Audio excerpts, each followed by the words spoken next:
Throughout the childhood of this country, it seemed as if the old diggers would always be there. A bit slower each year, the Anzac Day ranks a bit thinner, but still striding along. Suddenly now, that generation is all but gone.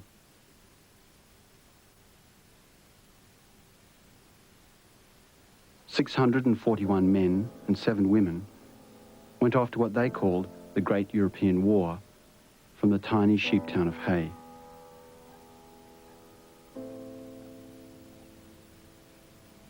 In the 75th anniversary of the peace, the last surviving veteran in Hay has died.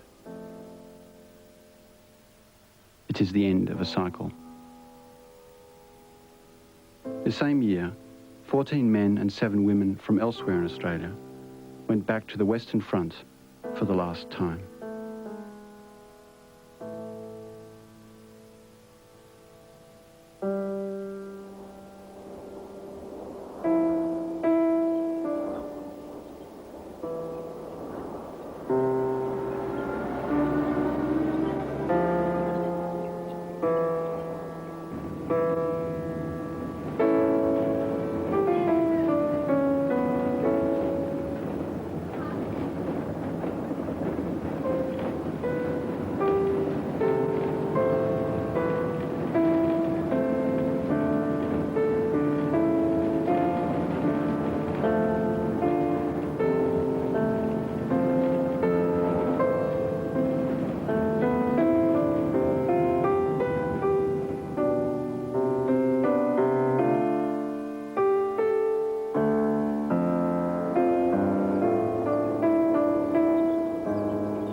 Against the stark contours of the One Tree Plain, Hay is about as far outback as you might wish to go.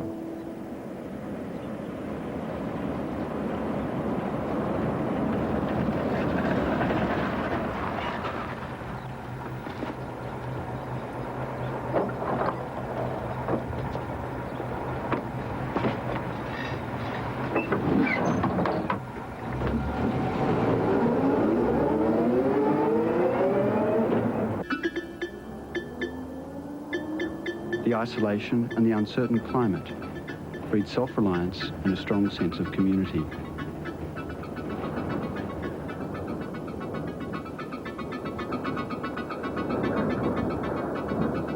Each day, the furthest student travels over 80 kilometres to school.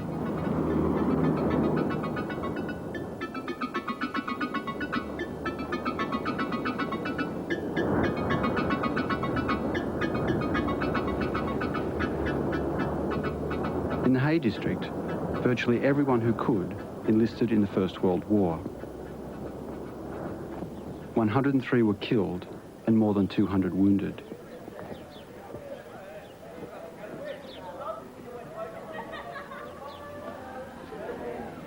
The cenotaph they chose to remember their dead was a uniquely symbolic combination.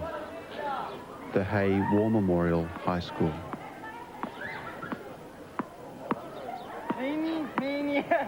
Money, mate, catch Gavin by the day. If he squeals, shoot him.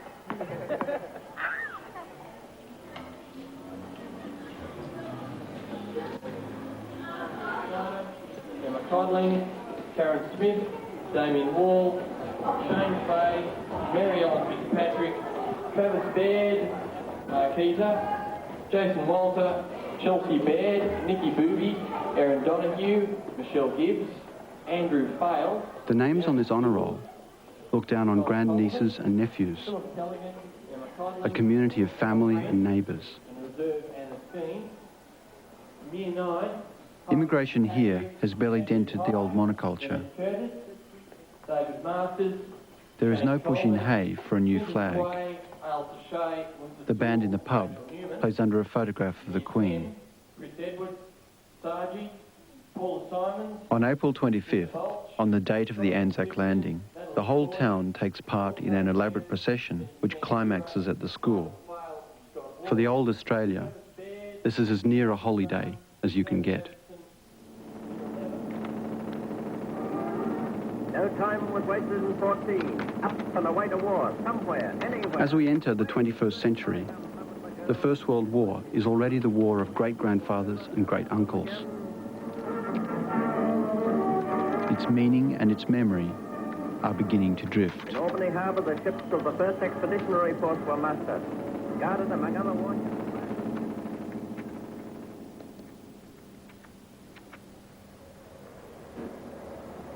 The town of Hay is for many only a highway stop on the night road from Adelaide to Sydney.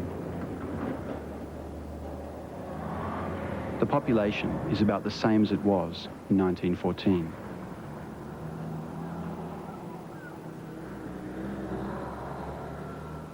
It is a sheep town, well used to the vagaries of the weather and of the wool industry. The railway tracks have vanished for fencing. The town itself is deceptively quiet.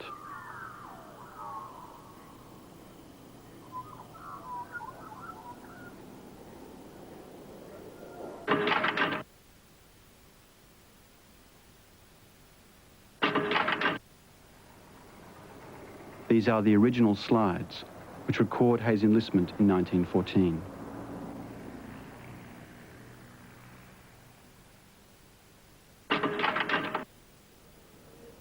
The faces of these first volunteers are at the proud and tenacious heart of the town.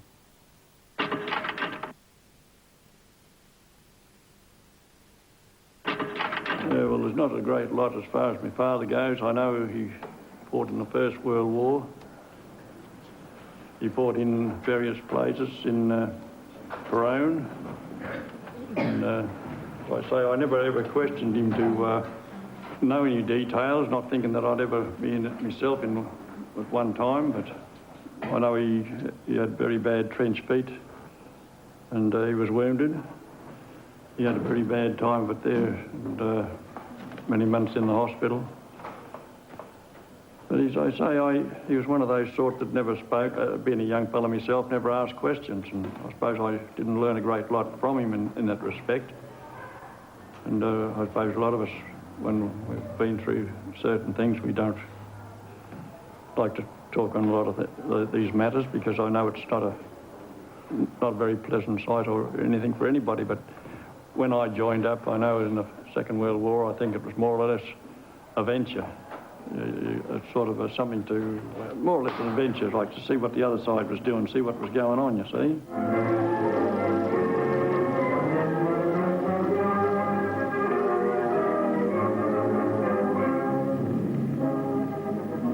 Because the idea of a spoken history has broken down in our culture, when the diggers go, only their physical documents will remain.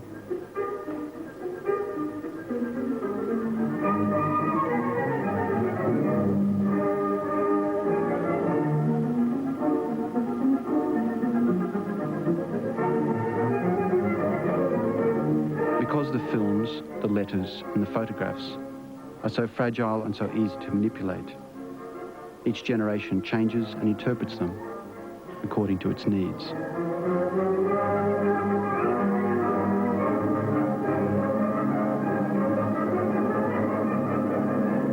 These men of 1914 rushed for the colours 25 years ago, when Kaiser William tried to do what Hitler is trying to do today, and they're on their way to camp.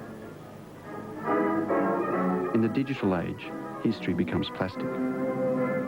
All thoughts are here. The larrikin, the choir boy, rich and poor, cadets, veterans, townsmen and bushmen. The old diggers who marched each Anzac Day, by their very presence, guaranteed the Anzac story. Because so much of the national identity was bound up with them, when they go, it's up for grabs. They begin to sense the terrific pride every digger was to feel for his unit. To survive, the Anzac story doesn't need digital technology. The test of a legend is that it survives merely through being spoken.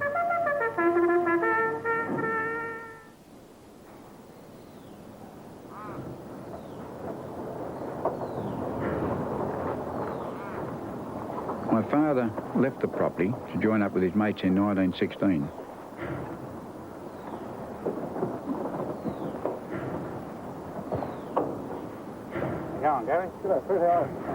He wrote, "As it's very much like rain, I didn't think it safe to leave our trip until tomorrow. So I fixed up the car and Jack Myrtle and I left Reuben to take up a soldier's career. We picked up Ben Lee at Wanganella. My father sent back his photos and diaries. He was wounded at Bullecourt and had to crawl for 10 hours to survive.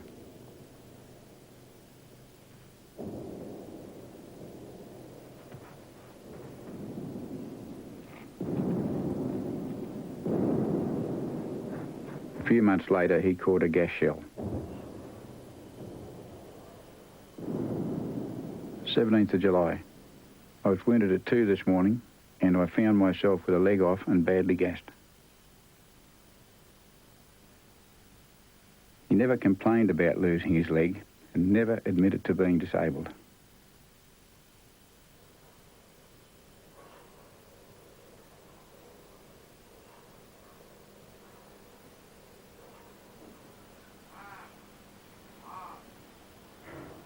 He was mustering on the property 5 days after he came home and kept working until his eyesight failed.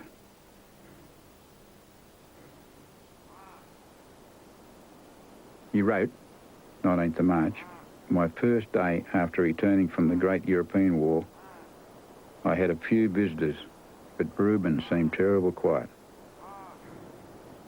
He never spoke much about being up the front line. He stopped writing his diary on the day my grandmother died.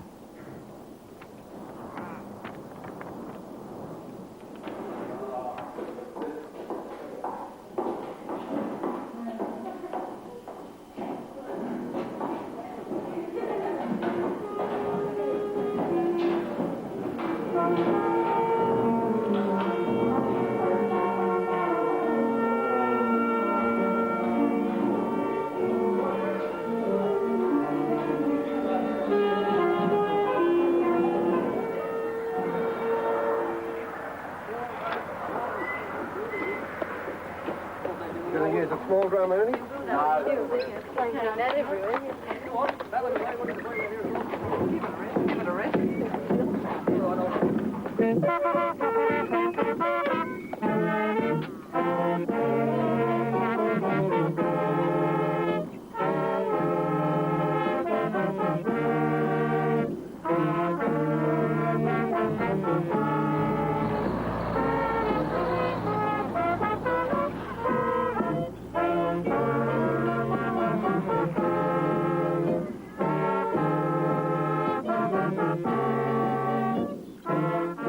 Citizens Band has a tradition of 96 years.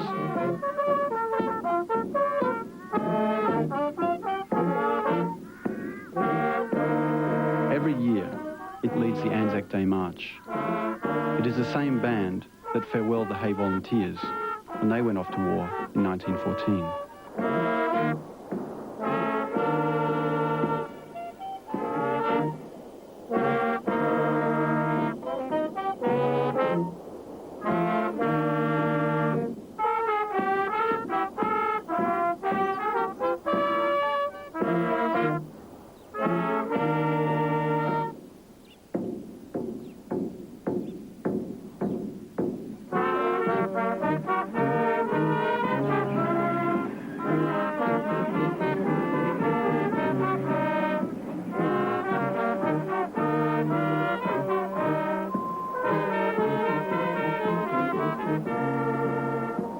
Nelson, living on the Nestor, wrote in 1916, "When the crowd came down the wharf, they put me in mind of a mob of sheep rushing water in summertime. Some were cheering, some were crying, and many were fainting. But it was a grand sight. After I had a good look, I went below, saying goodbye to Australia."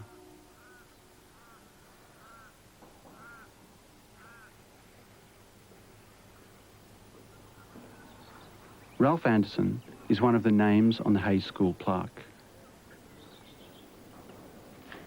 The youngest son of the local bishop, his home, formerly the Bishop's Lodge, is now a museum. Photos taken with his brother and sister show him as a somewhat shy and sensitive child.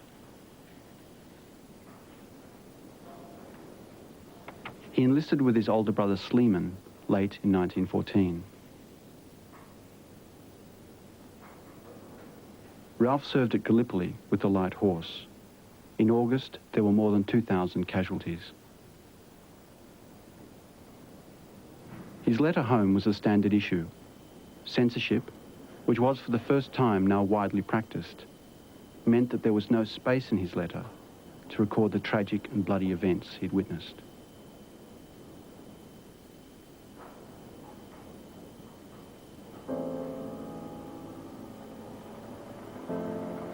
In an age before the telephone, letters were eagerly awaited. Ralph wrote, "Every word is food to us." It was in a letter from home that Sleeman, only a few miles away, learnt of his brother's death. He wrote back to his sister in a traditional black-edged envelope.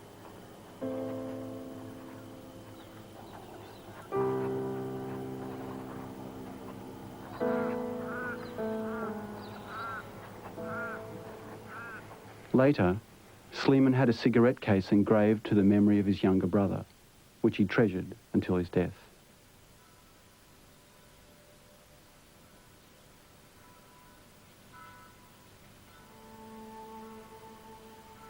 Ralph Anderson was 25 when he bled to death on the 8th of June 1917 from wounds received at the Battle of Messines. He is buried at Westhoff Farm Cemetery near the small village of Neuve-Église, Belgium.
At Villers-Bretonneux, the diggers, in a desperate charge, halted the last great German offensive.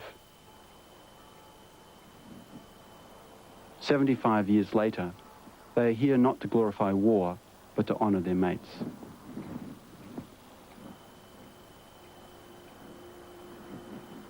We visited various places where we lost comrades, mates.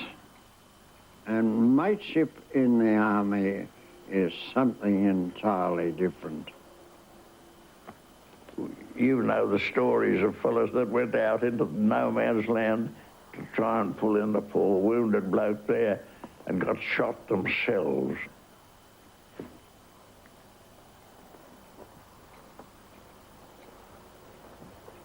From my own experience, when you lost a dead cobber, there was a smack in your heart. In an engineer's depot, I met Bob Lockland, and we come very great friends. The officer come along one day and he said, "I want volunteers to go to the Flying Corps." Well, we thought that would be suicide. So he said, "All right, well, if I don't get any volunteers, I'll have to detail somebody." He might detail one and leave the other one. So we decided we'd both volunteer. We were inseparable pals. You more or less had to make your own fun under such conditions.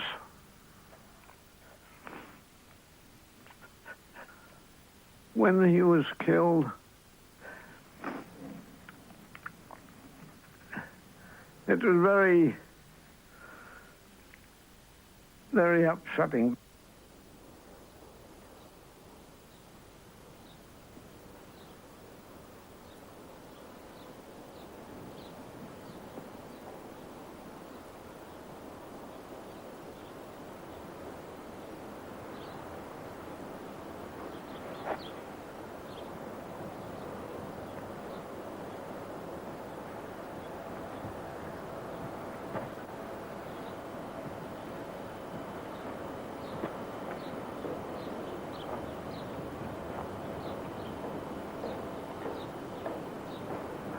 I could see Bob's face there as vivid as ever.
Voici 75 ans, presque jour pour jour, les troupes australiennes de la 2e division réalisaient à Péronne un coup d'éclat et par une véritable opération commando parvinrent à la colline de Mont-Saint-Quentin et réduisirent à la grenade la garnison ennemie en faisant un tiers de prisonniers. Malgré de violentes contre-attaques, les Australiens résistèrent et les Allemands évacuèrent le lendemain 1er septembre notre ville. Ainsi, grâce aux troupes australiennes, Péronne fut libérée et retrouva la liberté.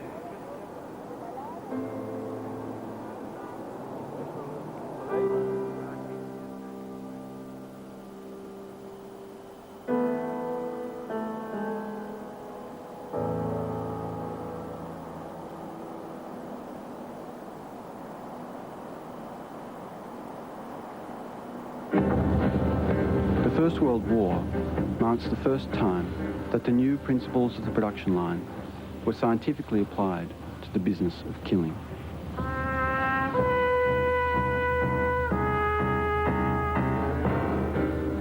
An individual's death was now merely the final and anonymous event in a complex chain of probabilities.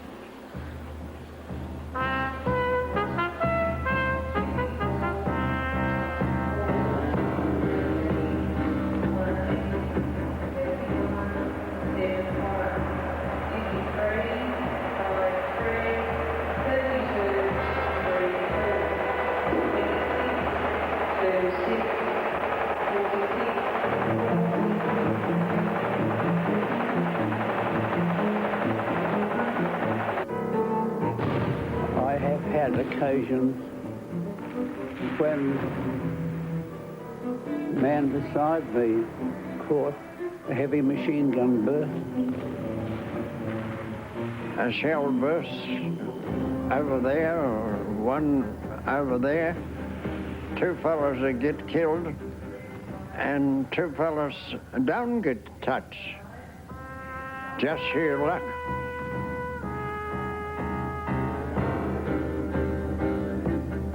It was just a big game of marbles, and the heads were trying to outdo each other.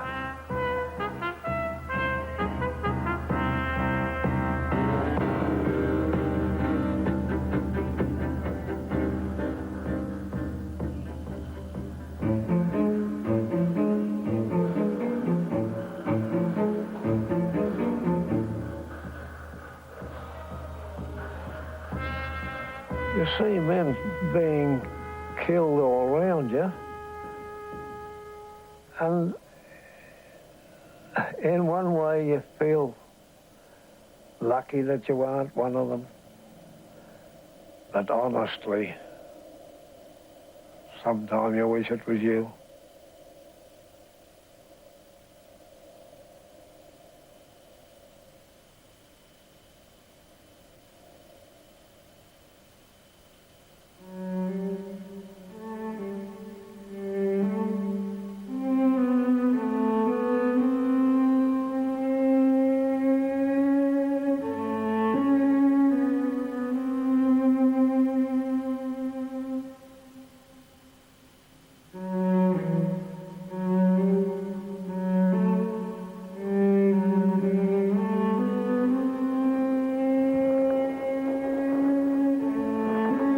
Before antibiotics or transfusions, few would survive any significant wound on the mud and filth of the battlefield.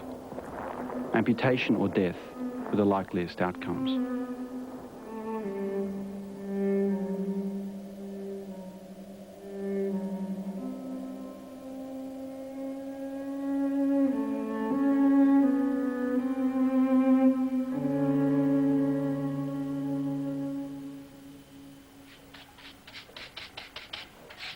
Even now, still more bodies are being found.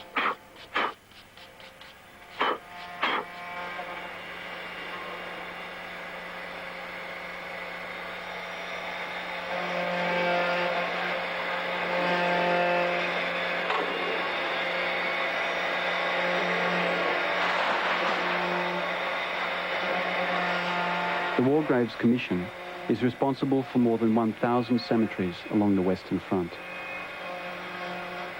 Every 6 years, each gravestone is inspected and then repaired or remade.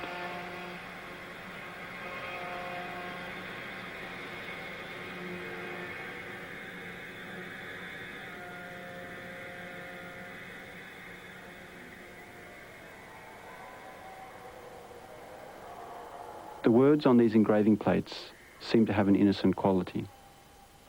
They are, in fact, a library of grief.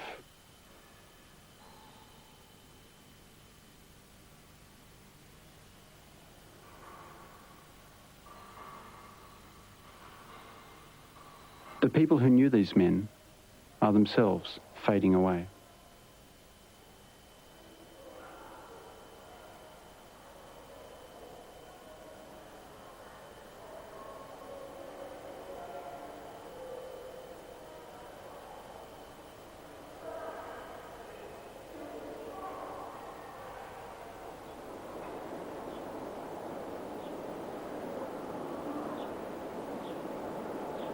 Tyne-Cot is the largest Commonwealth War cemetery.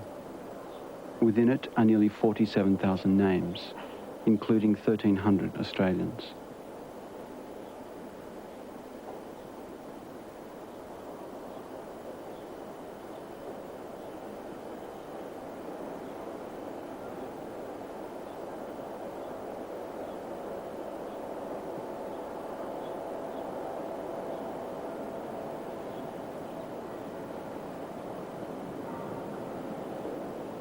The tragedy of this place is that its awful beauty is wasted on the dead.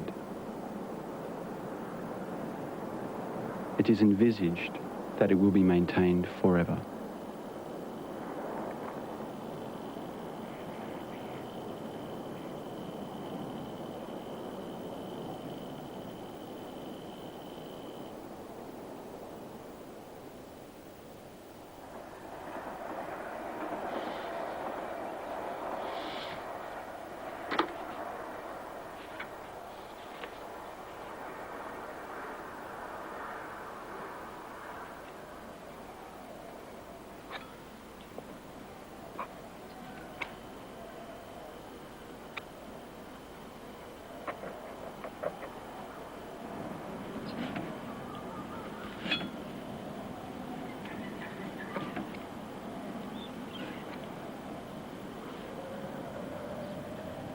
Before the war, my husband, Frank Graham, was not political.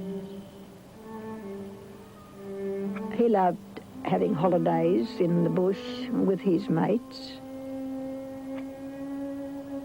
He joined up with the rest of his Bible class, mainly, I think, in order to travel. At that time, only the wealthy could travel.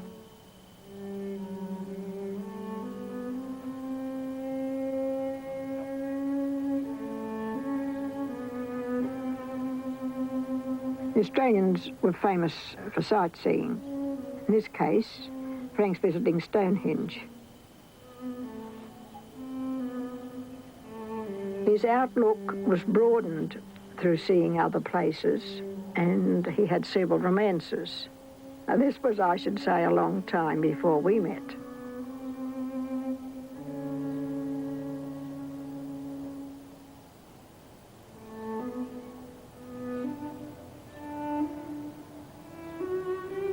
In one particular case, Frank had a very close friendship with a French school teacher, Marguerite.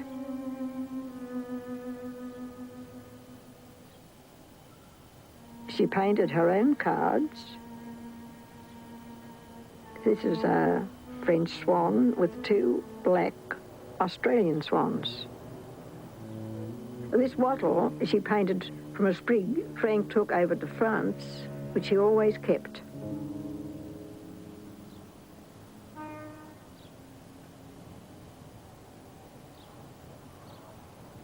Frank's outlook was very different when he came back from the war. He became politically involved. He never forgot seeing the children of returned men searching for scraps of coal during the Depression. Finally, he became, as I did, a communist. We met and fell in love through politics. Throughout the 50s and afterwards, we kept working for peace. This led Frank to oppose all wars. That also meant the Vietnam War. He worked for peace all his long life because after the First World War, he had seen enough of the alternative.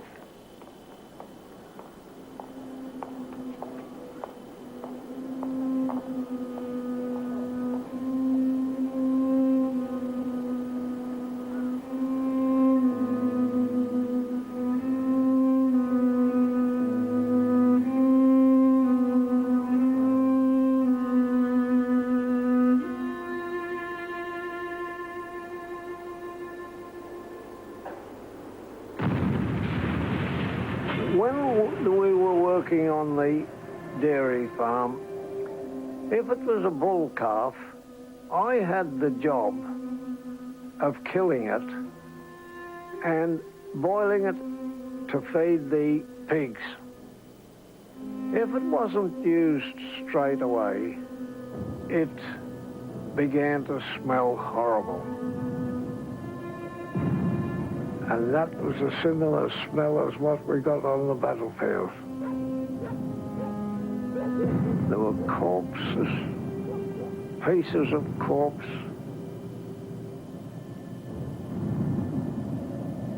The smell permeated for miles around.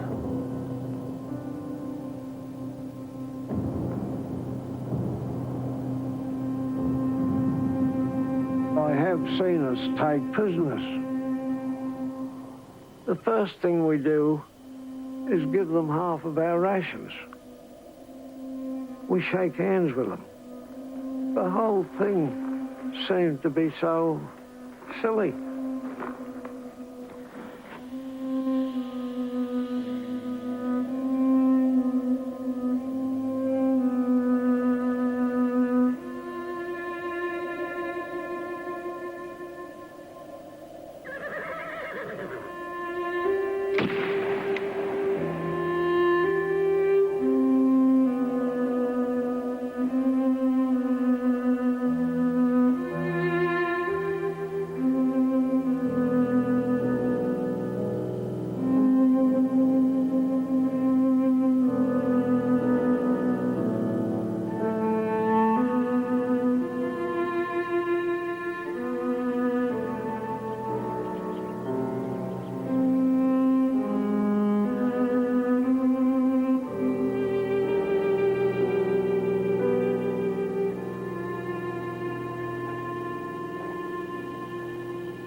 In 1919, French schoolchildren tend the graves of the Australian dead at Villers-Bretonneux.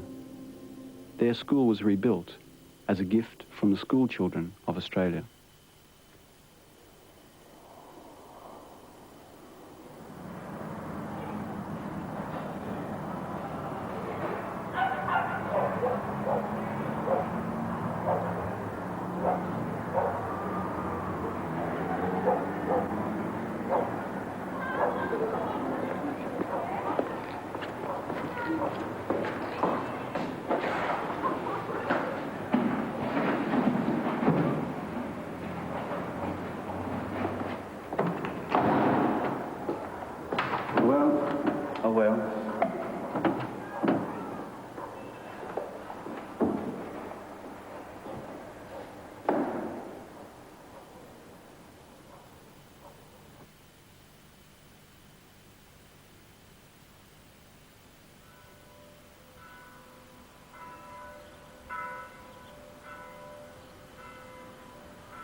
To Solomon and John Frost. My dear boys, the time drawing near for your departure for Gallipoli, I am taking this opportunity of sending you a few loving lines in farewell. Firstly, let me say it makes my heart glad to know that my two boys are off to fight for freedom's cause. The parting from you is a wrench for both your mother and myself. But God is good, and we can only pray that He, in His great mercy, will comfort you both on the battlefield.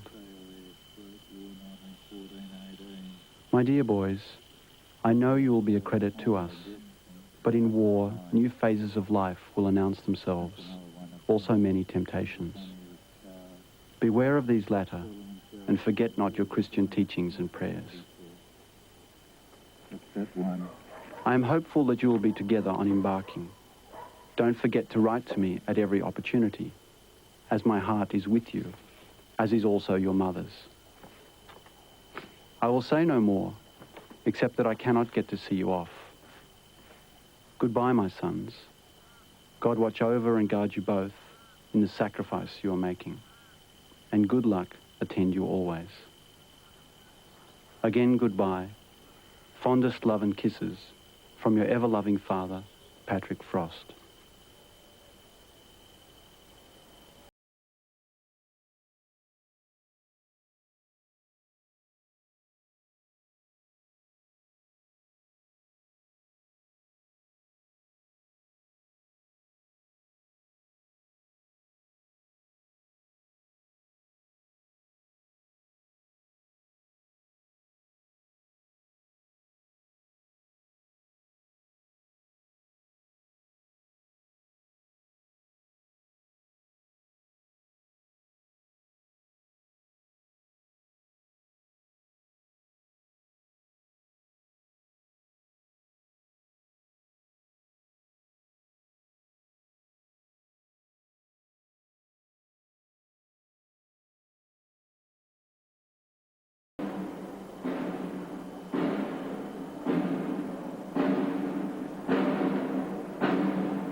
John Herbert Frost was killed in action near Ypres, Belgium, on the 10th of October, 1916.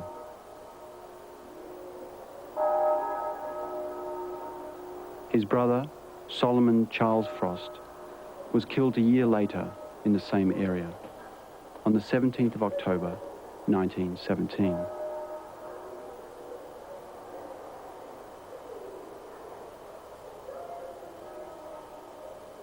As with the other 54,000 names on this memorial alone, their graves are unknown.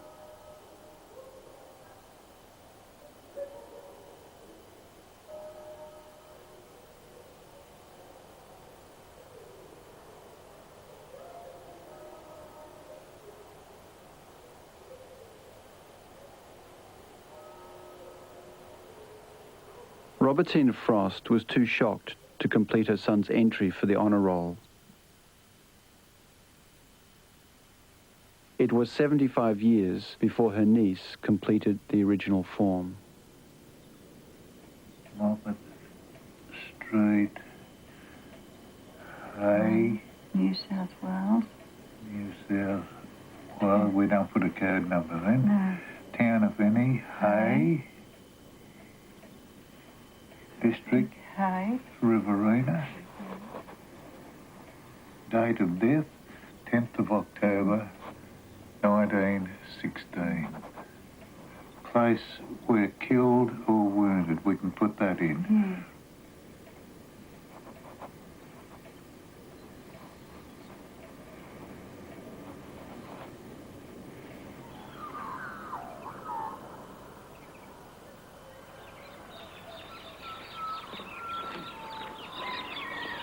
The last veteran of the First World War generation in Hay has died.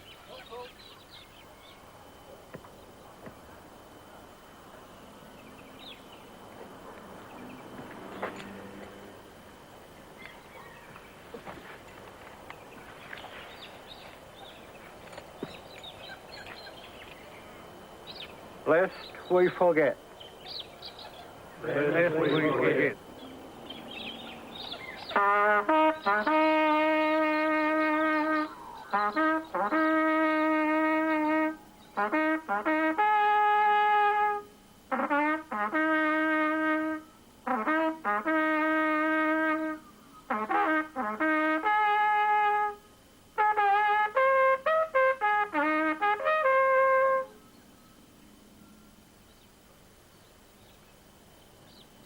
Ex-servicemen, break off. Left.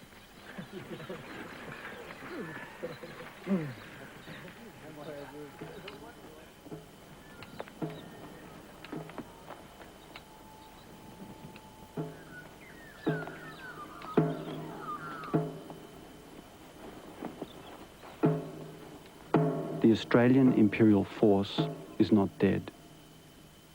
That famous army marches still down the long line of its country's history, with bands playing and rifles slung, with packs on shoulders, white dust on boots, and bayonet scabbards and entrenching tools flapping on countless thighs. What these men did, nothing can alter now. It rises above the mist of ages, a monument to great-hearted men, and for their nation, a possession forever.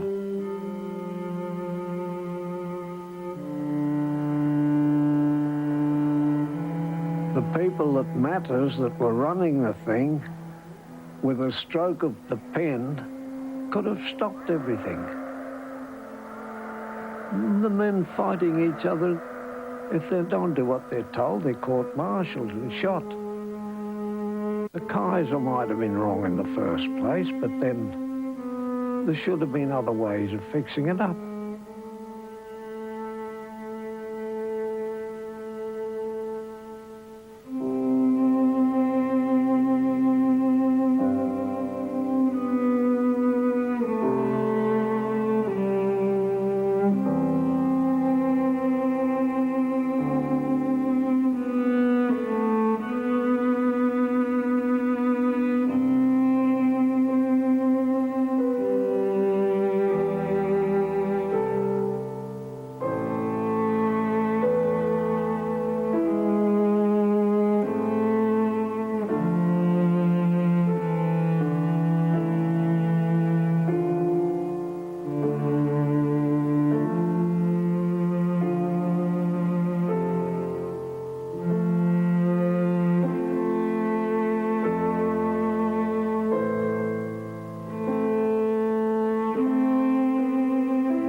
Tomorrow, on Remembrance Day, ABC presents coverage of the funeral procession and dedication ceremony for the unknown Australian serviceman, laid to rest with full military honours at the Australian War Memorial in Canberra.